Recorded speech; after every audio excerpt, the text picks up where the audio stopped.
السلام عليكم صاحبيال soo dhawaada isku soo noqod waxaan wanaagsan maanta iyo muuqaal cusub maanta muuqaalkeenu waxa ku saabsan yahay xujadii uu adkeyd ee lagu xiro amba la weydiiyo nin raga xujada waxa weydiisay ninka raga ah gabadh yar oo ku tiri xujadaada ka soo baxdo waxa doonta ku sameynaya aba waxa doonta weydiiso hadaba xujada maxay tahay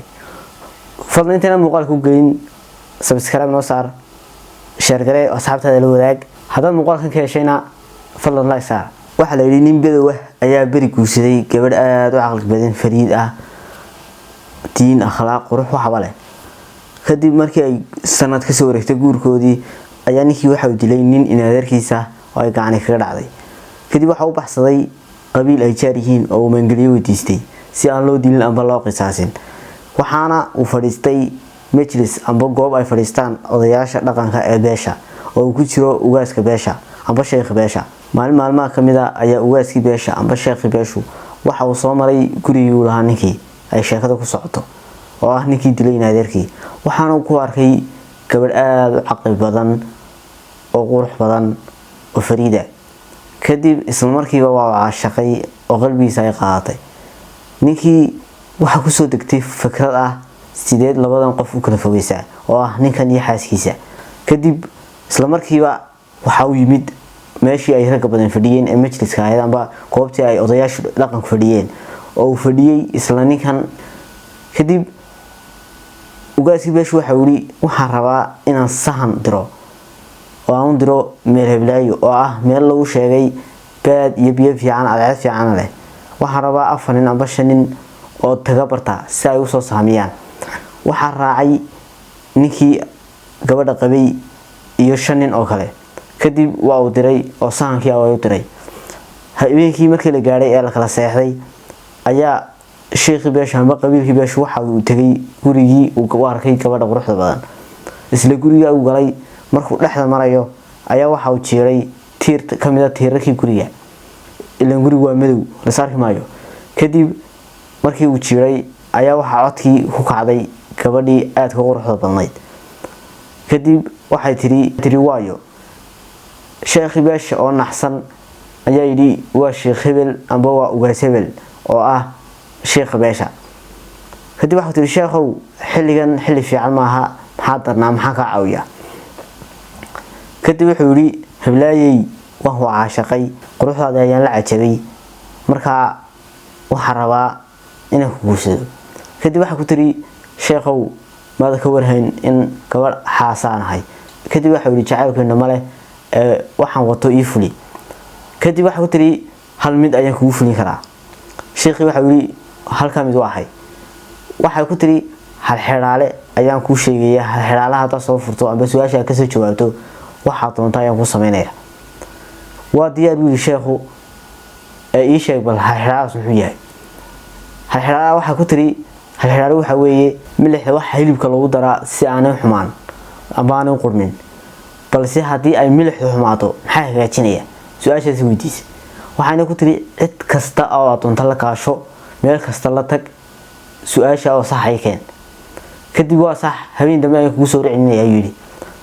ninkii habeenkii ma saaxan faaqidaad ay ku jiray suuga su'aasha u xalin lahaa jawaabteedana uu heli lahaa habeenkii laba indhood isku keenin si uu su'aasha uga jawaabo laakiin nasiib daro su'aasha xalkeeda ma helin subaxdii waa ku lahayd tuulada ayuu ku lahayd waxaana weydiiyay dadkii uu tuhmayay in ay dad fiican ama dad aqli badan yihiin waxaana weydiiyay isla su'aashii ahayd hilibka milixda waxa lagu daraa si aanay xumaan laakiin milixda haddii ay xumaato maxaa hagaajinaya su'aashii wali cid ka jawaabtay wala waay kadib sheekhi beeshu su'aashii wuxuu dib ugu soo celiyay isla majliskii uu fadhiisan jiray wadayga ka ahaa marka majliska maalinta dad aad u badan ayaa fadhiyay kadib waxa dadkii dhaxligay su'aasha ahayd hilibka milixda waxa lagu daraa saanay xumaan laakiin milixdu haday xumaato maxaa hagaajinaya kadib dadkii su'aasha jawaabteeda isku dayeen cid keenta wala waay aw toddobaad ay ku qaadatay su'aasha inuu ninkaasi raadiyo maalin jimcaha oo casar tahay ayuu soo fadhiistay isla majliskii uu ka talin jiray kadib su'aashii ayuu weydiiyay dadkii isla sidii hore ay sameeyeen wayna garan waayeen su'aasha kadib majliska waa laga kacay waxaana ku soo haray hal nin halka nin intii su'aalaha la weydiinayay dadka isagu wax hadal ma oran su'aalna kama jawaabeen ugaaskii beesha ayaa ku yiri niyahow waxba kama jawaabay ma hadal ma xata macsan tahay saarkaaga muxuu yahay ninkii wuxuu yiri su'aasha anu ma garanaya cid kale ma garanayso ninkii uu farxay ugaaska ahaa waxaana yiri niyo su'aasha maanta haysatee furtaami abiga jawaab ninkii wuxuu yiri horta hal xiraanaan xiraalo cusuma horu soo jiray hadaba hadii aan ku furtaamiyo hal xiraalahan iyo macnaha loo jeedo waxa weeye hal xiraanaha oranaya hilibka waxa milixda lagu daraasa aanu xumaan laakiin hadii milixdu xumaato yaa hagaajinaya hal xiraalaha macnaheedu waxa weeye hadii qof kamid ah qabiilka ama beesha uu xumaado waxa hagaajinaya oo toosinaya sheekha beesha ama ugaaska beesha oo wuxuu sheegay ama sultaanka beesha laakiin hadii uu sultaanku xumaado yaa hagaajinaya hal xiraalo ka kadib markii odaygii loo furdaamiyay su'aashii iyo hal xiraalihii odaygii waxa uu gartay in uu dhiiqo lugaha kula jiro maadaama uu damcay gabadh la qabo oo xaasa sidaas daraadeed sheekhi waastaba qabtay ilaahay uu toobad celiyay waxaana uu garwaaqsaday ama uu gartay in uu qalad galay hadaba hal xiraalaha macnaheedu intaas ay ahayd aad ba maasintii saaxiib dawashadiina fadlan hadan ugu cusub tahay nagu soo biir oo subscribe saar fadlan like saar oo la sii wadaaga asxaabtaada waxa jira asxaab badan oo noo soo taageertay oo channelka subscribe saartay asxaabta waxaan sameyn doonaa muuqaal kasta marka dhameeyno inaan xusno magacyadooda iyo bada joogan hadaba dadka hadan dhowr iyo intan kari karo aan ka xuso maalin kasta marka video dhameeyno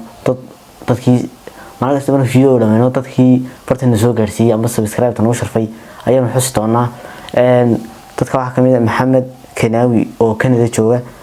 Ali Sheekh Yare oo Muqdisho jooga Sayid Maxamed Cusmaan oo Laascaanood joogta Abdalla Cabdiraxmaan oo jooga Boorama Muuna Abiib oo Garowe joogta Anas Ismaan oo Addis Ababa Itoobiya jooga Mas'uud Umar oo Hargeysa jooga Aamina Shaahari oo Kanada joogta Maxamed Aamin oo Burco jooga Aweys Ali oo Muqdisho jooga Ali Ahmed oo Gabiil jooga Abdi Samad Nuur oo Germany jooga Munasar Abdi oo Hargeysa jooga Maxamed Yare ayuu ku soo waray ninkaasi oo jooga Laascaanood Hanad Ali oo London jooga Hooda Ahmed oo Hargeysa joogta Ayaan Ismaan oo Berberiyana joogta Subayr Cabdalle oo Hargeysa jooga Maxamed Faroole oo Hindiya jooga Ali Yare oo Bangladesh jooga asxaabtaas ayaan xusnay maanta muuqaalka xiga iyagana waxa xusi doonaa asxaab kale oo channelka soo kicisay oo taageertay mar labaad iyo mar saddexaad waxaan leenahay aad iyo aad ba saaxiibayaal u maasantiin madaxa noo saarantiin inta muuqaalka xiga ku kulmi doono waxaan leenahay fi amaanillah.